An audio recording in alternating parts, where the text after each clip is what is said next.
New Year's night, 1814. In the heart of a slumbering Paris, within the Tuileries Palace, a single candle burns. It casts long, dancing shadows across a room littered with maps. A man, his face etched with the weight of an empire, leans over the papers. His name is Napoleon Bonaparte. Just 2 years ago, he was the master of Europe. His Grande Army, a magnificent force of over 500,000 men, had marched into the vastness of Russia. Now, he is an emperor besieged, a commander with a phantom army. The flame flickers, and in its unsteady light, the maps of Europe seem to mock him. Spain, Germany, Italy, lands once colored French blue on his grand imperial charts are now shaded with the advancing threat of his enemies.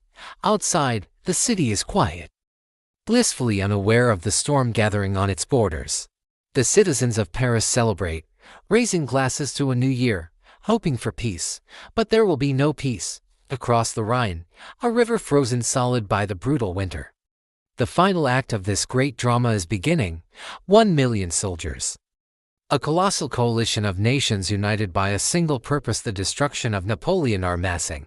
Austrians, Prussians, Russians, Swedes, British, all poised to pour into a France already exhausted and bled dry by 2 decades of relentless warfare.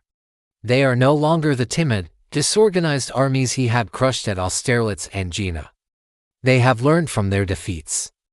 They have adopted his tactics, they have grown in confidence, and they are fueled by a burning desire for revenge. Napoleon traces a line on a map with his finger. The Rhine, the natural frontier of France, a barrier he had once thought inviolable. But now, it is a fragile thread. His marshals, the legendary men who had carved out his empire, Soult, Marmont, are scattered, their forces depleted. The veterans, the grizzled old guard who had followed him through desert sands and frozen plains, are mostly gone, their bones whitening the fields from Moscow to Madrid. In their place are boys, barely old enough to shave, conscripts torn from their farms and workshops. They are called the Marie-Louises, named after his young empress.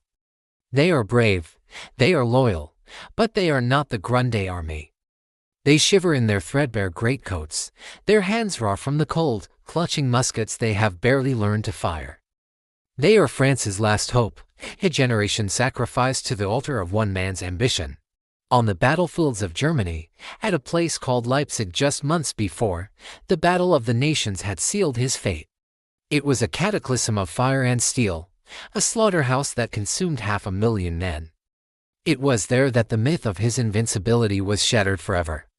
The remnants of his army had limped back across the Rhine, a trail of broken men, leaving their allies and their German satellite states to defect to the coalition.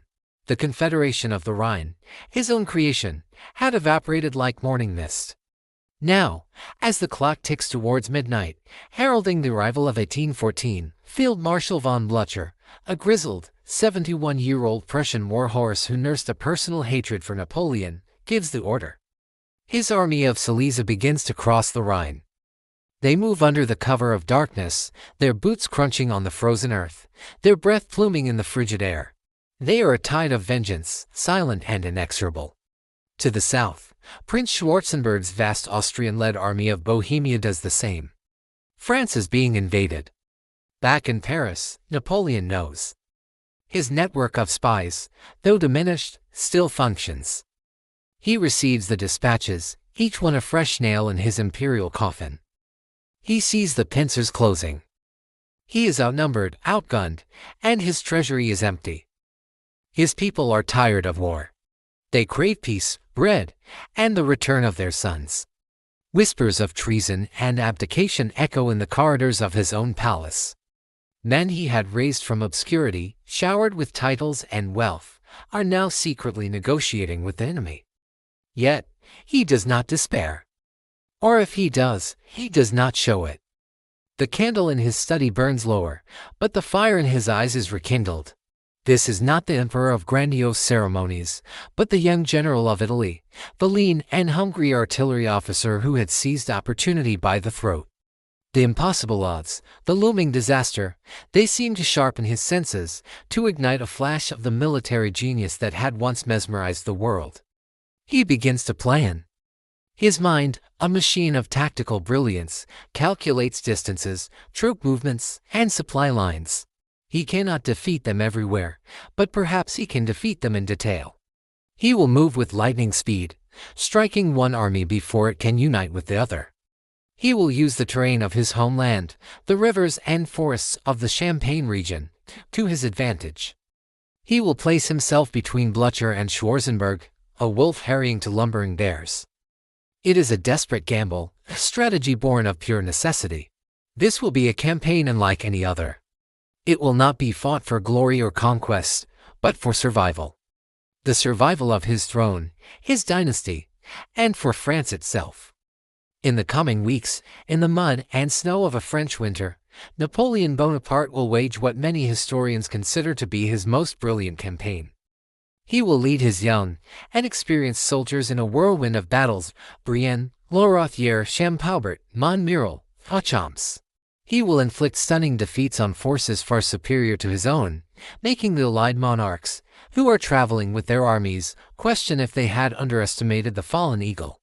For a fleeting moment, it seems the old magic is back. The news of his victories sends a jolt of hope through Paris. The Allies are shocked, their advance stalls, their command structure is rife with division and doubt. Had they been too quick to write him off? Was the master about to pull one last, astonishing rabbit out of his hat? But it cannot last. For every victory he wins, the sheer, crushing weight of numbers grinds him down. For every enemy column he smashes, two more appear on the horizon. He can win battles, but he is losing the war. His marshals are faltering, his capital is threatened, and the political will to continue the fight is crumbling around him. The die is cast. On this New Year's night, as 1814 is born, none of that has happened yet. All that exists is the quiet room, the flickering candle, and the lone figure poring over his maps. He is surrounded by the ghosts of past victories and the premonition of a coming apocalypse. He is no longer fighting for an empire. He is fighting for time. It is a battle he cannot win. The road to Waterloo, to exile, and to a lonely death on a remote island begins here, in this room, in the heart of a cold and silent night.